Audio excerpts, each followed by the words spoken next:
Olá, seja bem-vindo a mais uma edição do UFSC Entrevista e hoje nós vamos conversar sobre um assunto bastante importante que está em alta na mídia, que é a cobertura esportiva. Esse ano, ano de Copa do Mundo do Brasil e daqui 2 anos as Olimpíadas no Rio de Janeiro.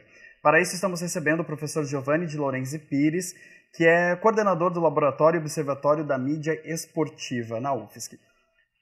Muito obrigado pela sua presença, professor, e por ter aceitado o nosso convite para estar aqui no UFSC Entrevista. Eu que agradeço o convite, é um privilégio estar aqui com vocês. Então, professor, para começar, esse ano, então, o Brasil é sede da Copa do Mundo de Futebol, e o que o professor tem observado, acompanhado, como que a mídia está se pautando?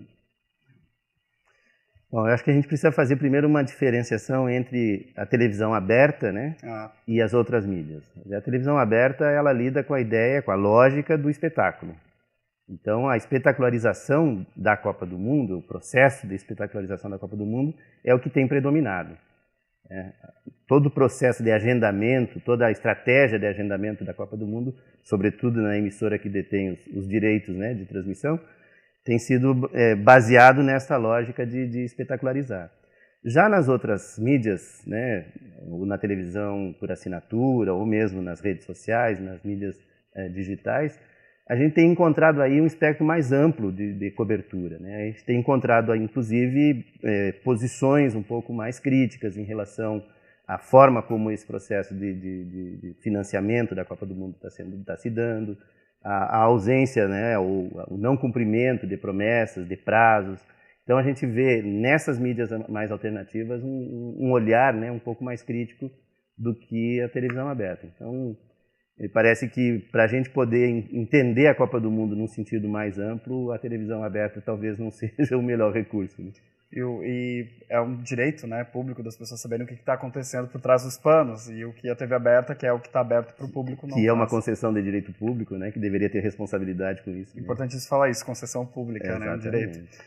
Que é patrocinado pelo público. Professor, o professor falou sobre exclusividade. Até que ponto essa briga de exclusividade pelas emissoras de TV, principalmente, elas prejudicam o esporte? Se a gente pensar assim, nos grandes campeonatos, né, porque a Copa do Mundo tem uma outra característica, mas nos grandes campeonatos, ela se torna, na verdade, um produto, e um produto bem remunerado. Né?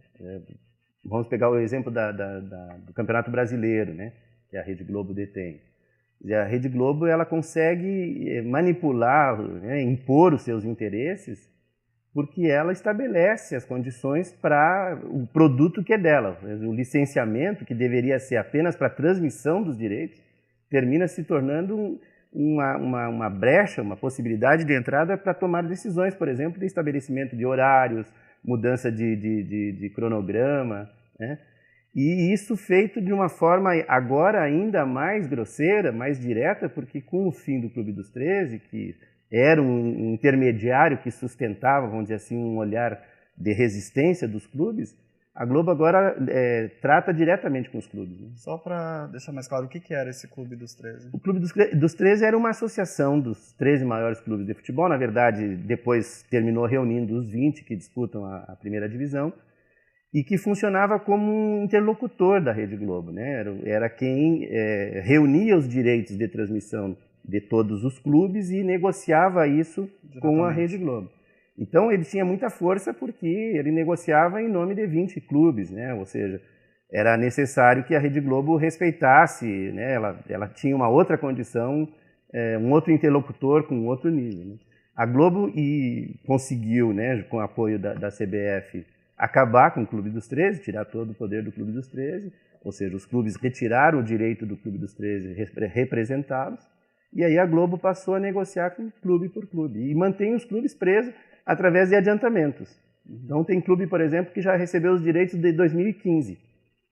Já recebeu os direitos de 2015. Apertou o caixa do clube, ele vai lá e faz uma espécie de empréstimo. E isso vai mantendo, ele vai projetando para frente cada vez mais a posse desses direitos que a Globo tem sobre, por exemplo, o Campeonato Brasileiro. E aí também tem a questão do Bom Senso Futebol Clube, que é essa organização dos jogadores, né, que surgiu ano passado, se eu não me engano, que eles reivindicam direitos deles como atletas. Você pode falar um pouco para a gente sobre?